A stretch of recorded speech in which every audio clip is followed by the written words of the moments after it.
and welcome to American Riviera Bank's Regional Pulse. This is Laurel Sykes, Chief Risk Officer with the bank. Today, my guest is Randy Berg, the Chief Human Resources Officer with Transphorm USA. Welcome, Randy. Thanks. Glad to be here. Today is going to be part of a two-part series on the local technology industry. In our next segment, we'll be joined by Paul Abramson, the bank's Chief Technology Officer, about workforce challenges in the technology industry, particularly here on the Central Coast of California. All right, so Randy, why don't we get started with a little bit of background on what's going on with the technology industry here on the South Coast? Thanks. Yeah, it's an exciting time on the Central Coast for startups in particular, and it's lovely to be able to talk about that because I don't think people understand how many incubator companies have started here and gone either to other places or are still here. So the university is a brain trust of this genius. There are, I think, 6 Nobel laureates that are training students and sending them both to this community and other communities to continue their research and development technology. In Santa Barbara, there are a number of exciting examples. For example, Kyocera Sora laser diode was started by Shuji Nakamura, a Nobel Prize winner who won for blue LED. That company now makes lasers. They're a next door neighbor of ours. They have a factory in Fremont, and they have a development team here in Santa Barbara. We're similar. We have a factory in Japan and a small production facility in Taiwan, but we do our research and initial development of power chips, a very kind of tiny part of the device, but super important. And we've developed it here, and we make the main part of that here in Santa Barbara.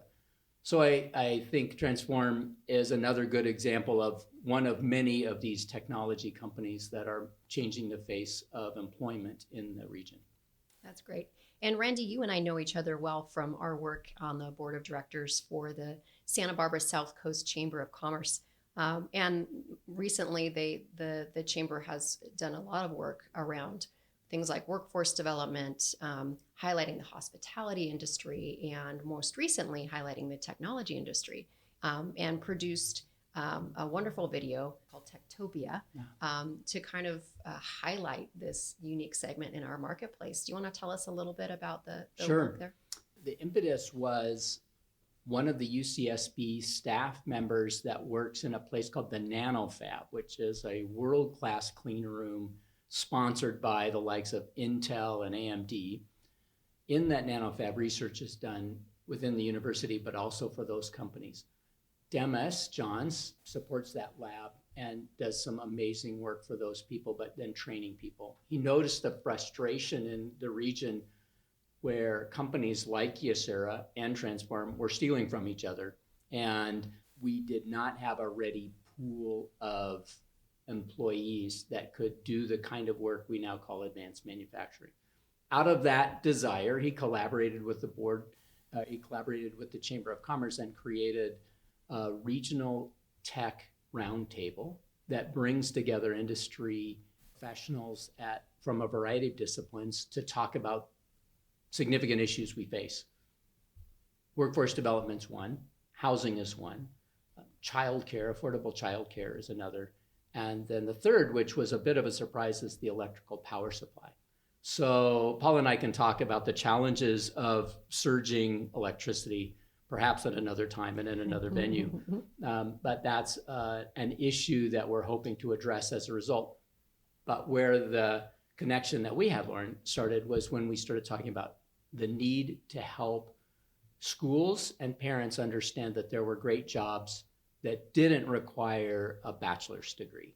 And so the focus has been, how do we help the community know what their children can do and stay in the community and make a good living? And we're talking about, I like to use numbers. Someone out of City College can make $65,000 a year and begin a career that can go into the hundreds and even mid-hundreds as a technician, not being an engineer necessarily. They learn the equipment or they learn the processes. So Demis's idea was we should talk about that. We've continued to talk about it, and we have a number of initiatives to help with that now. That's fantastic. So tell me a little bit about the different types of tech companies that are here locally, from Goleta to the Carpinteria footprint. Yeah, it's an amazing wide variety of companies, and some people will recognize LinkedIn Learning, which is a part of the LinkedIn family, which was created by Linda, which was lynda.com. This amazing success story in the region about training online. So that company's in Carpinteria. Next to them, a company no one knows about called Agilent. Agilent does bioreagents that test for cancer. Again, they might remember Dako cytomation. Dako started in town and was bought by Agilent. So they're there, they own their building, they have all these great workers, they need people to be on site to do the work they do, because they're literally touching the tests that came in and doing tests. So it's not something you can do remotely. That's both physically and sort of intellectually in a different world than the far end of Goleta, where we're making semiconductor chips. And people love what's happened in technology with the intense change that's allowed either high power or microcomputing or lasers or LEDs to happen. But they have no idea how that happens. And it's a magic secret sauce, and they have no idea. But in a factory in Goleta, machines create this layer of special material called gallium nitride or gallium arsenic, or there are a number of other materials used that then create a device that can be used to power your computer, that can be used to light the high beams of a BMW, that can be used to create high energy lasers used for communication. Those companies tend to be about 100 people, and they're small, but they've proven they're viable and kind of understated. There are a couple that aren't understated. Google, the next generation of computing is being invented in Goleta, right behind what people would recognize as that Raytheon building on Hollister. The next generation of laser lights is being developed. And there are other companies in little startup nooks and crannies, and they're not telling anyone what it's the next generation of. And so that's kind of exciting. And what, in your opinion, has attracted so many technology companies to this area? Sure. The reef, so to speak, that draws people here is the university, but it's the university and the physical region. So many of us know this story, right? You got here by accident. Some on vacation, some at the university, and they didn't want to leave. So there's that story. I think that's probably what happened to our Chumash ancestors. Like, they were coming down the coast and said, why would I go any farther? And they parked. So there's that. But then the university, after World War II, the little college turned into a world-class university that has #1 status in research in a few areas, materials and electronics being primary amongst them. So physics, electronics, and materials. That combination of research is creating novel applications that aren't happening anywhere else in the world.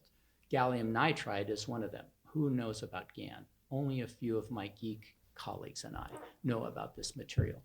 But it's what made an LED bright enough for us to use them everywhere now. And that's why Dr. Nakamura won the Nobel Prize for that, because it changed the world.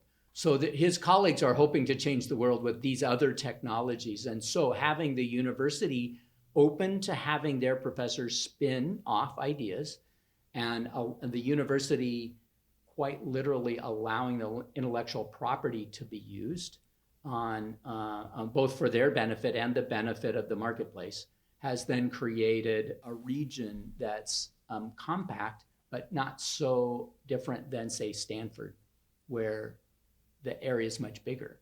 And they have bigger factories. But we have this small region that creates these incubator companies.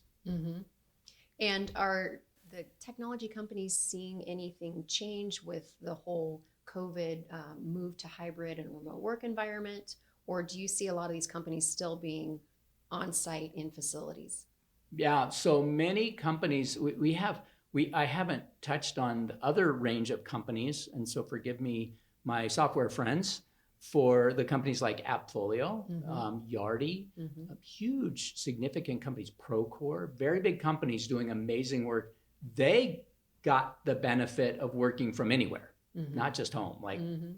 they were working from Europe. One day you found out people moved there, right? These crazy things were happening. But for us, we have to touch our parts. We have to test our parts. We have to make sure that the data we see is coming from clean sources. So the manufacturing sector that we started talking about, advanced manufacturing, needs to be on site for that component. What was interesting in the story I share about what happened during COVID is those workers didn't want the rest of the world to come back to the office. They liked having their little cocoon, and they would come with their mask on. They would work all day in quiet isolation and go home. And one of the managers told me he hadn't had a cold in 2 years. He liked not having people around the office, right? I bet. So that was one benefit of having the part that needed to be on site. But the rest of us learned that we can do quite a lot of our work from home. And now what's happening is the debate amongst leaders that I talk to is what's the right balance? Because there is some balance. Having a meeting like this, we could be in 3 different places and have a podcast, but I like looking at you. There's the Yes, dynamic. the There's the personal dynamic of connection. setting the stage. There's the pre-conversation. There's the post-conversation. And as an HR person, I think that pre-conversation, post-conversation components of our work are the glue. The work is interesting and we do that, but the glue is, how are your kids? What was your vacation like? And you don't get that as often. People are learning to try and do that, but it's hard when the meeting goes dark, right? Mm-hmm. To sit around and chat. So now people are moving to some model. The news doesn't accurately represent the marketplace, I don't think, because thoughtful companies are taking steps thoughtfully and not making big pronouncements. Mm-hmm. So we never made a pronouncement. You had to be here or had to go away, or we gave your office away so we could hotel. And now today we're having our first all hands with people there in 3 years. That's amazing. Yeah. Speaking of the pre-conversation, you and I were chatting a little bit before about how being here on the Central Coast, but having employees everywhere, how you do these all hands meetings, and is that something that changed during COVID, or did you get better at it because there was more of a push to remote and Zoom or whatever the tool of choice? Yes. Yes. Yeah, some good and some bad. In our workplace, because semiconductor chips, which is the world I live in, are a world-class endeavor. I mean, worldwide endeavor. We have employees in 8 countries. And we got better at having meetings and asking questions and doing surveys. But I still think we missed having people get together now and then to have the conversation, to have a pizza, to just chat about what life's like. And then what happens in those conversations about vacations is like, but what else is happening at work that we might do in a more clever way? So I think we did get better at the tools. Mm-hmm. But I think we missed the personal side, and now we're trying to find our pace of how to do both. It's got to be challenging in HR, having to think about hiring from all of these different locations. Where do you typically source your talent? We have people that are doing the production, and we need them to be here because they drive in every day. And but even then, it's not necessarily Santa Barbara. They're part of the Oxnard kind of commute that clogs up the freeway. A few from North County, but very few live in Santa Barbara. Because of the cost of living you talked about earlier. It's really hard, right? Yeah. It's hard to live here. People are willing to trade the hour each way. So that's not uncommon. We were able to move some engineers here. And so we did bring some people to the region. But then we hired some people that don't live here and don't ever plan to live here and now have a regular rhythm of coming down on some cadence. Mm-hmm. And one of the workers in IT decided to live in Colorado. So we do our systems administration from a kind of a cowboy village in southern Colorado. Oh, that's great. Who would have thought that could be possible? But it's possible. We're doing it. Yeah. So it is different. And there's still a healthy debate about when do you say you have to be here and when do you say we can live without that. And I think it's got to be organic to the company. Edicts, I think, make great headlines, Mhm. but they don't make a great business environment. In terms of technology companies that might be coming to the area, are you seeing that slowing down at all? Are you seeing that pick up? That's a really hard thing to track. So the companies that are here in this incubator status I mentioned generally start here. And what happens is an idea from a lab, from some research work, turns into, I think we can sell this. So it goes through an incubator stage where there are small office spaces, and there are 3 or 4 of these in town where 5 people will rent offices and then use the UCSB NanoFab or some shared workspace to create code. If they're writing code, they might do it from home, they might do it from a shared workspace. If they're making a device, they would use UCSB. That continues to grow.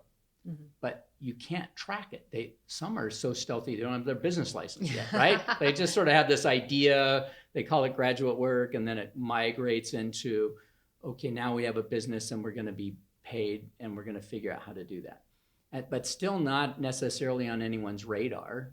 And then once it gets to be maybe a dozen, but even still, engineers don't tend to necessarily join the chamber like you and I, Lauren. Yeah, yeah, absolutely.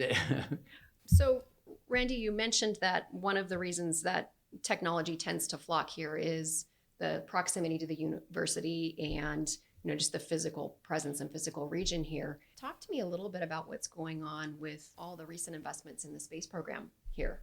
Oh man, so sorry, my spaceport friends. The North County has become right behind Cape Canaveral, the major spaceport of the world.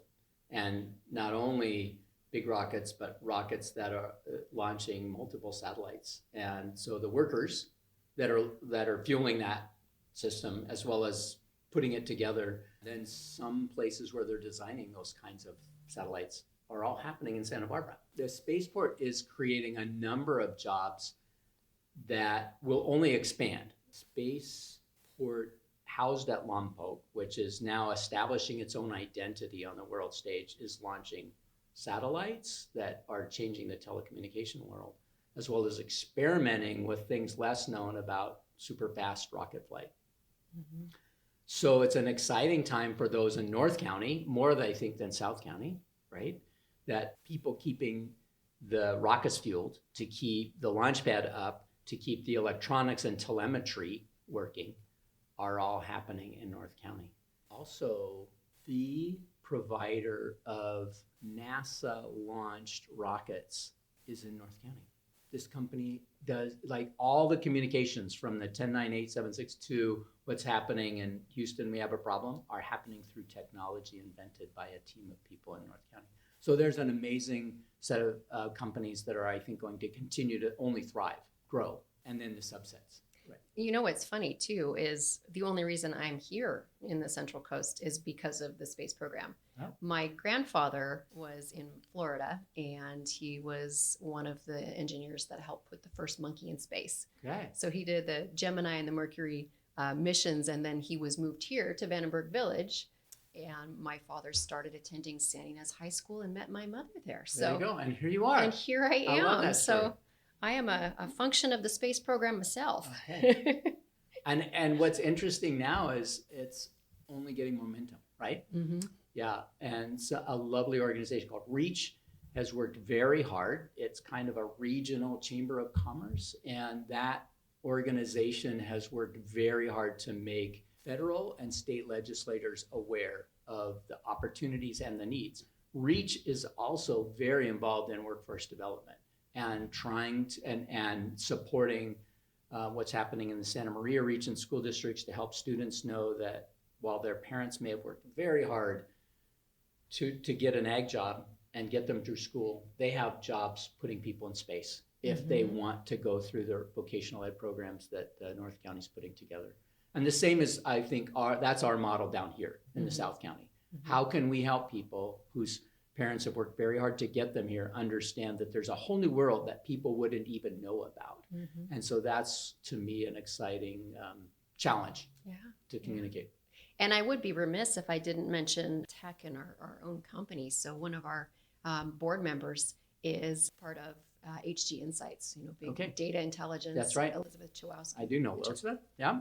Yeah. who is also our vice chair, Yeah. our newly elected vice chair for the board of directors. So, And Woman of the Year, I think. Woman last of the year. Year, Yeah, yes, she's awesome. she's been a fantastic asset to the bank for sure. Yeah. So the technology, and we've left off, like Elizabeth's company is another technology company, and related in that it's a data analytics, taking big data and helping companies around the world take that big data and use it in a way that's actionable for their sales team.